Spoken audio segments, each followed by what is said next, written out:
D'un côté, une partie des manifestants, de l'autre, une autre partie, parce que le cortège, évidemment, est coupé en deux. Entre les deux, il y a la préfecture, où il y a des échauffourées très violentes entre les forces de l'ordre et certains groupuscules antifascistes.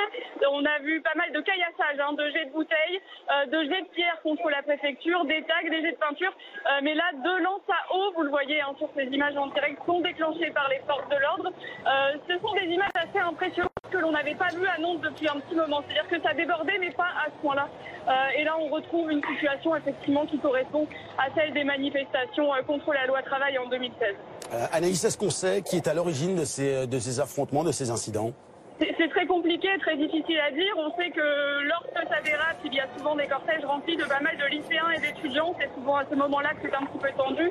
On connaît plusieurs groupuscules à Nantes, comme Nantes Révoltée, qui sont composés de personnes antifascistes et qui embarquent souvent dans leurs manifestations pas mal de petites grenades qui ressemblent à des grenades assourdissantes ou à des grenades, des fabrications maison, on va dire. Et c'est ce qu'ils jettent sur la préfecture quand il y a manifestation. Mais voilà, là, comme il y a beaucoup de monde en plus et que l'affluence est assez forte sur cette manifestation, évidemment, le désordre est d'autant plus grand.